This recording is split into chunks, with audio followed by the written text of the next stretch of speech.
together to share priorities and a shared vision for Denver's future. Our annual goals are not just the mayor's, but they're all of us as residents of Denver.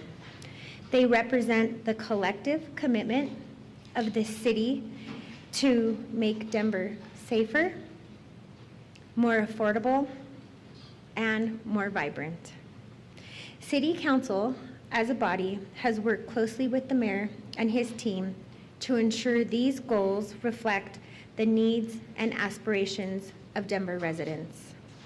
When we set citywide goals, we're setting a roadmap for progress that touches every neighborhood, every family, and every business. When these goals are ambitious, but Denver has proven time and time again that when we work together, let me repeat that, when we work together, all of us together, we can achieve the extraordinary. And now it is my honor to introduce Mayor Mike Johnston, who will share the 2026 citywide goals and the vision that will guide the city's work this year ahead. Thank you, Mayor.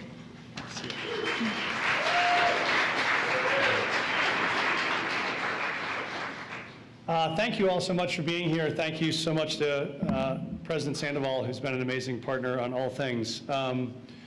I think before I step into our vision for the year, I do just want to say a thing about this last weekend, which I know has been a hard one for many residents of Denver. I think not just watching the heartbreak from Minneapolis, but the uncertainty and the fear that we know settles in members of our community across the city who are worried about what happens if they too are targeted or if they too stand up to support neighbors who are at risk. And so just name that this was a weekend of significant loss for all of us and hardship, and that we are mindful of that as we go into all the things we're working on building in this city for the year ahead as a place where folks feel safe, feel seen, feel supported, and that is one that we're deeply committed to.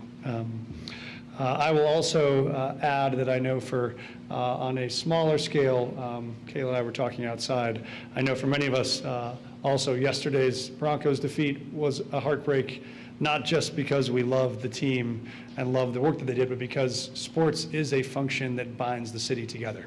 It's the way in which we celebrate. It's the way in which we create moments of joy.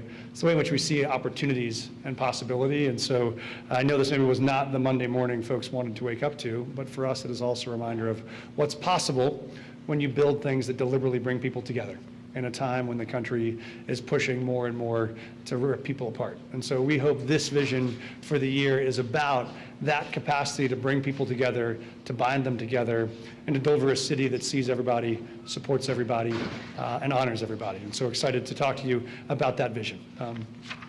As you may remember, you can go to the next slide. I want to say for a minute, sometimes when you're in the midst of doing something difficult, in Colorado we use the metaphor of climbing a mountain. If you are out to do a 14er, somewhere halfway up that hike, it is often helpful for you to stop and look back on the terrain that you have already conquered. Because sometimes when you look at the terrain ahead, it feels daunting, intimidating, steep.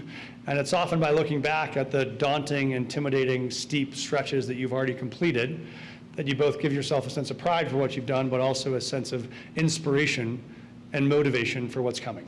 And so when we first took over this administration a little more than 2 years ago, we laid out a vision for a Denver that is vibrant and affordable and safe for all of us, and talked about what we thought that could look like. And I think it's important to spend a moment to say, halfway up this mountain, what do we see that we've collectively delivered? And if you go to the next slide, I think there are some really wonderful highlights that for us stand out as moments of great success over the last 2.5 years. As we look at our agenda around both safety and our efforts on homelessness, you'll see a 57% drop in homicides, which you may have seen as the largest reduction in homicide of any major city over the last year.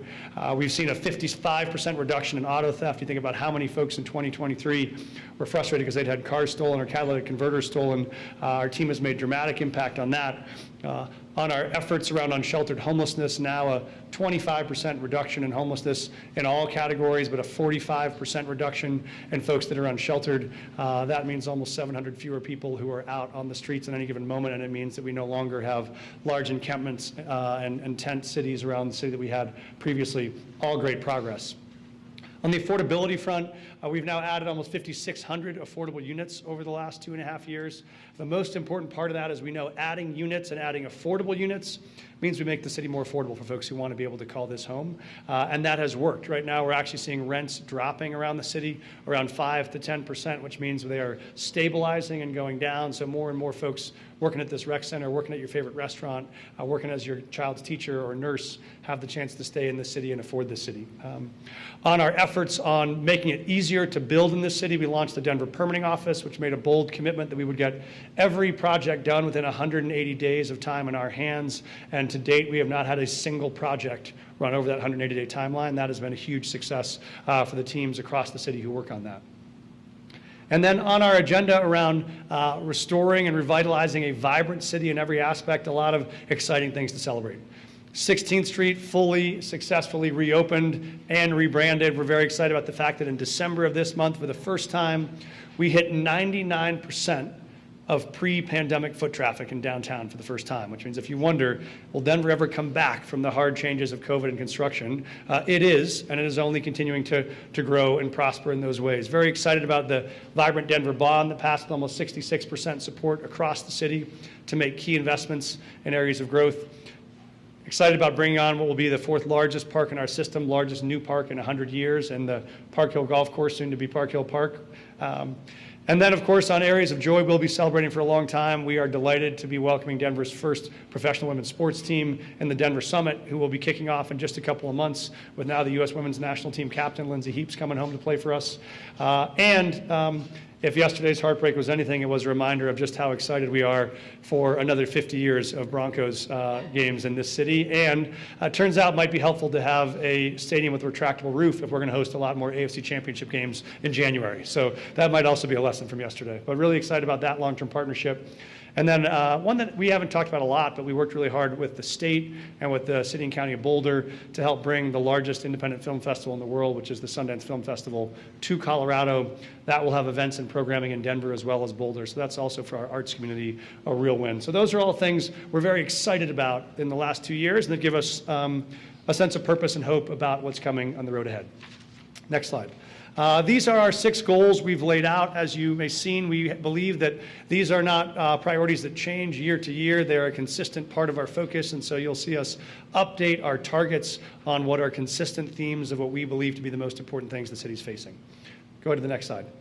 I'll say a word about the vision behind each and a word about what our specific goal is for this topic. Our goal on a Vibrant Denver, our vision for a Vibrant Denver is to have a place that is the best city to live, explore, and do business. And for us next year, that looks like 2 very concrete, important steps. First is to fill 3 million square feet of downtown office space and retail space. And the second is to deliver catalytic developments on time in 2026.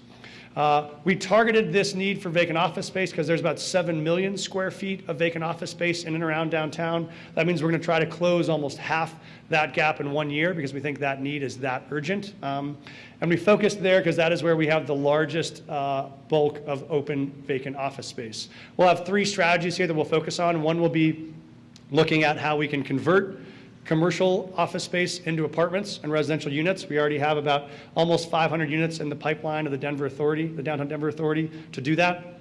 We'll focus on how we keep the great business we have and expand them, and how we help attract new businesses to make those spaces home, and how we can use those spaces for other creative uses like adding more childcare facilities we need in our downtown, also adding more working space for artists or nonprofits who maybe never thought they could make downtown the place of work, but we'd love to welcome them home. The second part of this is making sure we deliver catalytic developments on time. As you know, and we talked about the bond package last year, our belief is in uncertain economic times, public investments make a catalytic impact on helping the economy recover. So for us, that means making sure all of our bond projects are moving on time and on budget. It means our 5-year capital improvement plan, which drives all the incremental construction that we do neighborhood by neighborhood, are moving, and that these larger signature projects like the Park Hill Golf Course, like Ballerina River Mile, like our work at the National Western Complex, like the new Summit Stadium and our Burnham Yard work around the Broncos Stadium. All of those are things that we believe driving those investments and keeping them moving will help move the economy in all of our neighborhoods and help improve quality of life in all those neighborhoods. Next one. Affordable. Here I've talked about both, the vision is everyone who wants to live in Denver can afford to call it home. And what do we do to take direct action on that? There are two parts, and I want to say a word about this. You'll see another goal here on delivering 2,500 more affordable units. That's true. We've added here a goal on permitting an additional 5,000 total units. And let me tell you why. What we know is that we have had success in stabilizing and even dropping rental prices in this city because we have added more units. And the more units we have, the more supply there is, the more we can keep control of pricing. And there is reason for us to be concerned about this. I want to share with you a little bit of data. If we look at the total number of new units that were permitted, if you go back to, say, 2017 or 18, we were permitting around 10,000 units a year. And that meant we saw real stabilization, flat rental prices in the years that followed, in 18, 19, 20. Well, then in 2019 and 2020, that dropped to permitting only about 6,000 units a year. That led in the following years, if you remember, 21 and 22 saw some of the largest increases in rent we've seen in our adult lifetime. 12, 15% increases in rental prices. That was a huge challenge for the city. That was when we just dropped from 10,000 to about 6,000 units. In the past couple of years, we're only seeing about 4,000 units a year coming through to be permitted. Many of that is because of interest rates, economic challenges, but the problem will be if we don't see recovery in the total number of units coming through the pipeline, we'll get a shortage in supply again, we'll get too much demand, too little supply, and we'll see rent spike. That means the city would be at risk of becoming more unaffordable. That is an eventuality we cannot see happen. So that's why for us, we're both bringing on these affordable units where you're guaranteed that the rent is capped, that you don't pay more than 30% of your income to rent. It also means we have to bring in units at all levels of income because the more supply we have, the more that controls prices. If you want to talk more about moving chain indexes, I'd be happy to do that in the Q&A section. But it does turn out every new unit, even a market unit in this city, helps create about 0.8 additional affordable units because folks right-size to what their income can allow. So that's a bit about why this is our priority for affordable in 2026. Next slide. On safety. Here, our vision is that all Denver communities and public spaces are welcoming and free of violence. And if you go to the next slide, I'll talk about our goal, and then I want to talk to you about why we are here at this site. Because when we talk about the intersection of both safety and homelessness, La Alma and Lincoln Park is an amazing story about what's possible here and what our teams have delivered. The goal here is to decrease gun-related homicides by 10% and reduce shootings in high-risk areas by 20%. Those high-risk areas have been part of our broader police network investigation efforts. Efforts like La Alma and Lincoln Park, where we saw neighborhoods where there were increased risks of violence. And to solve that, we needed all of our departments to work together.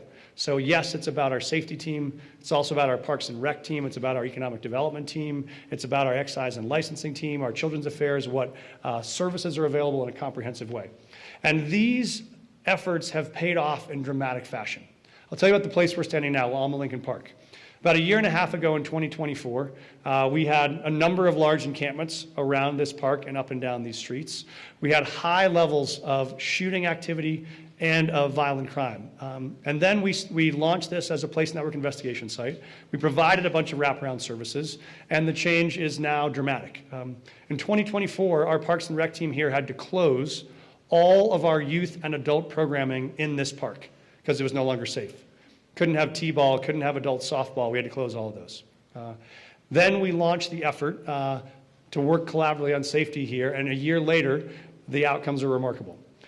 The violent crime and shootings in this neighborhood, the shootings in this neighborhood dropped 100% from 24 to 2025. We have 5 other P&I sites for which that is also true, that we've seen 100% drops in shootings. This site where we're standing has now gone 452 days since the last shooting. That's almost a year and a half. That deserves a round of applause, by the way, for our safety team. We went from 28 violent gun crimes in 2024 to 7 in 2025, almost a 75% reduction. And most importantly now, All of those outside programming, all of our youth and adult programs are open and full.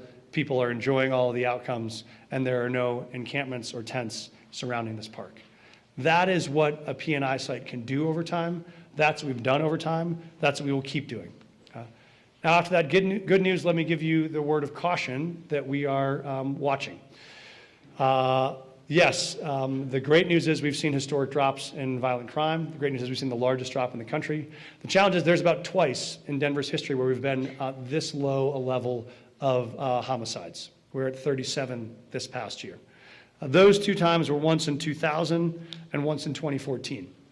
In both of the following years after that number, you saw a real, what statisticians would call regression to the mean, or what criminologists would say is the neighborhood stabilized back to a regular level, which means that often means you can see 30, 40% increases in years after a drop this significant. We saw that in 2000, it was a 45% increase in the following year. 2014, it was a 62% increase. So our first goal is to hold this new low baseline we've created and try to incrementally drop it. That's not just true for us. So City of Boston saw a historic drop in their homicide rate in 24. That went up about more than almost 40% in 25. And so they've now settled in about 30 homicides a year. That is the low water mark for the country. If we deliver another 10% drop, we will be at or among the lowest violent crime rates of any city in the country. Our goal is to reach that level and try to stabilize at that level, but I want you to know we're facing headwinds to do that. That's never been the pattern before in Denver, so we will have to deliver these strategies like the one you've seen here in a different, more detailed, more committed way to show that we can not just deliver those results, but keep them. That goes to our next topic, which is our All in Mile High effort. What you'll also see, and by the way, folks that have questions, after this, we're going to do a walking tour, a brief walking tour for you of this site in the neighborhood. Invite media to come.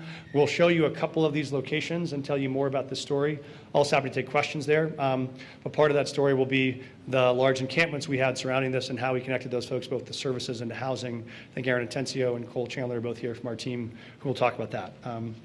But our goal here is Denver is a place where street homelessness is rare, brief, and non-recurring. Go to the next one.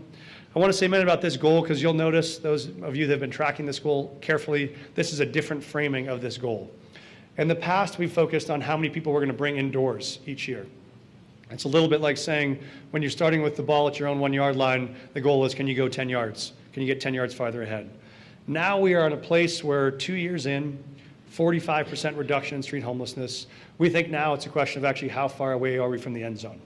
How close are we to the end result we have, what we hope for the city? I want to talk about how we get there and what that looks like. So the goal here is that we will get to a 75% reduction in street homelessness starting in 2023 when we set this goal to try to end street homelessness in 4 years. We are now tracking our path towards that goal. And let me say what I mean by that, because people often ask, well, what does an end to the cycle of street homelessness look like? It does not look like you will never ever see a person on Colfax who may have just been evicted from their home or maybe in a relapse and is struggling with addiction. That is not what it looks like. What it looks like is we get to a stage where the total number of folks who are entering or experiencing homelessness in Denver at one time is smaller than the number of available beds we have to move them into.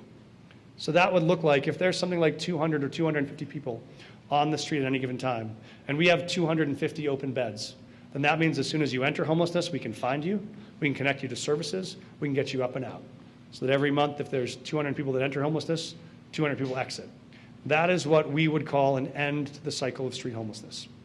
That's what we delivered last year for veterans, the largest city ever to do that, where it's not to say that there won't ever be a day that a veteran in the city is on the street. It means we now know who they are by name, we know where to find them, and we have a bed to move them to. That is the end goal here, and that's what we will spend the next 2 years trying to reach.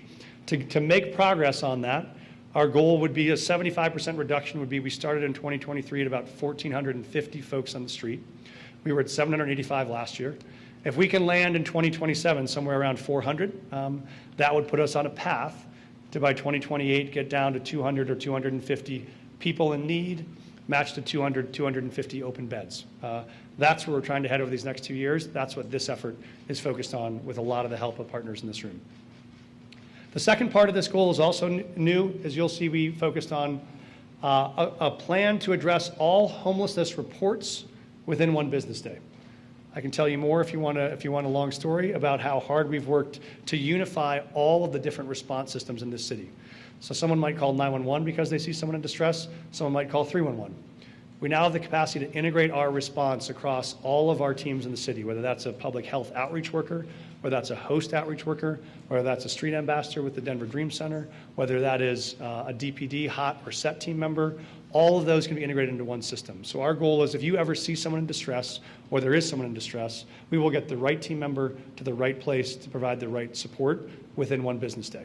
That is a bold and new commitment on our side. Next slide. All right, you're almost done on the last two. You've been very attentive. Climate resilient. Our vision here is that every Denver neighborhood is powered by clean energy and protected from climate risks. And this looks like for us two things.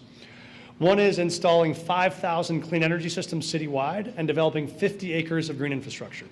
Those focus on the needs of both cutting carbon pollution and of providing resilient environment. The clean energy systems, what we mean there are solar, EV charging stations, battery storage, heat pumps. Those are the things that move us into clean energy usage, reduce carbon pollution. We want to do 5,000 more of those as a way to cut that emissions. The second one is green infrastructure. It is how do we create the built environment and the natural environment to be one that is more conducive to reducing heat, to capturing more water, and preventing flooding. That looks a lot like less concrete and asphalt and more either open space or grass or permeable surfaces and trees that can provide shade, that can absorb water, that can protect us from heat. So those will be our priorities there. Really our Parks and Rec team and our Transportation Infrastructure team will be the primary leaders on that green infrastructure work, and our CASR team, thanks for their great work on our clean energy systems. And last but not least, some of you already, I can see you saying, wait a sec, I think you changed the title of this goal and you get a gold star. You are correct, we did. Last year we called this family friendly, and we got good feedback from our children's affairs teams and our nonprofit partners that our hope is that every goal in this city contributes to making this city family friendly. If it's safer, if it's more affordable, it's more vibrant, those all help support families. But this goal is uniquely focused on the experience of being a child in this city. How do we make sure that you have high quality care, high quality opportunities for engagement and enrichment, high quality opportunities for work? And so our goals here are two. If you go to the next slide. One is we are going to work to deliver a comprehensive citywide framework to expand affordable, reliable childcare. We are fortunate to have one of the great models in the country for high-quality preschool that Elsa and her team of the Denver Preschool Program lead and run.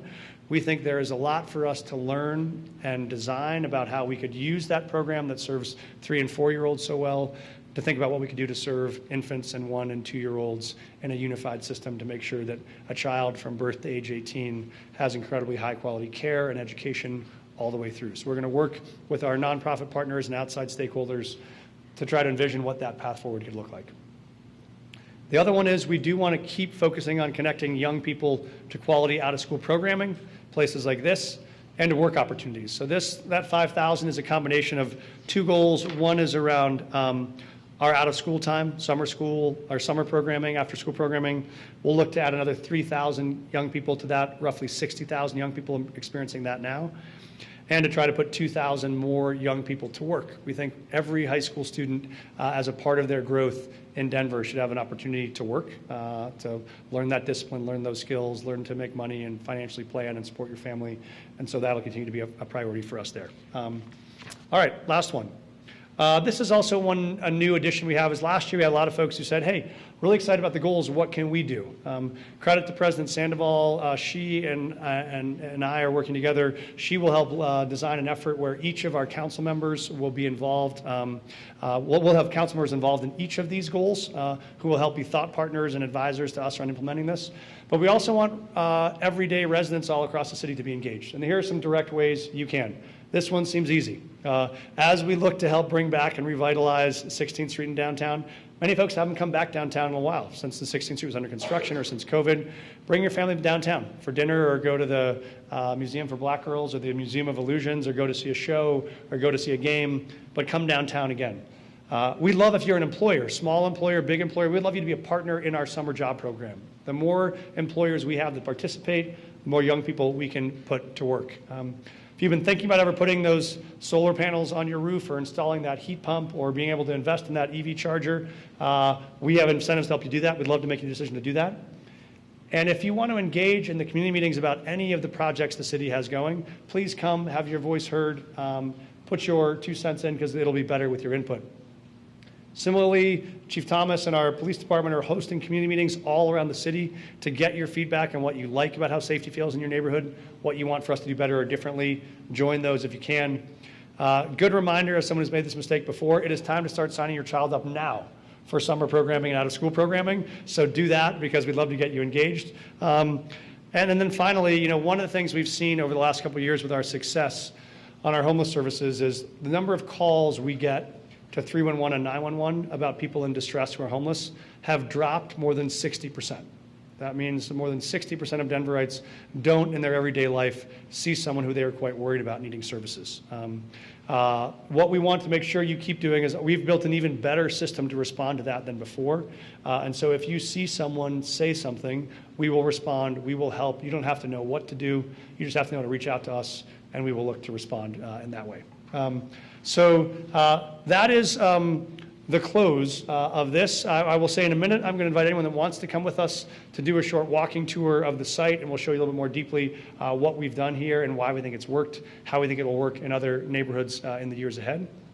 But I will close by saying that if we look at what the last 2 years have done, we're incredibly proud of the progress despite what have been a serious number of headwinds, right? We both faced a budget crisis in the past year. We faced a very hostile federal government who was forcing federal cuts and divisive legal battles along the way. We had 40,000 newcomers who arrived from Texas that we weren't planning on and found a way to support them. At each of these turns, our city employees and our city residents have felt a lot of challenge to make it feels like you're running uphill. And what we're really proud of is in the midst of that challenge, we've actually delivered quite historic results. And also, I think what we're excited about now is the ability to say, having been able to manage many of those crises and get us to a place where we think we have a clear path at even deeper and longer standing impact on the road ahead, we think Denver is positioned actually for a golden moment of recovery and revitalization that will be a defining gift we leave for the city over the decades to come. And that is the vision these goals try to evoke and the hard commitments that we are putting in place to hold ourselves accountable to delivering on those big dreams. And so I've often shared that we have 3 big goals in the city: listen, dare, and deliver. I think we've listened a lot. We have dared mightily on some very, very audacious plans. I think we have now given ourselves the opportunity to really focus on delivering on those audacious goals, those catalytic projects, those everyday core services that will make this the best place to live, best place to explore, best place to do business. So thank you all so much for being here. Love to welcome you on our tour if you want to join. Thank you so much.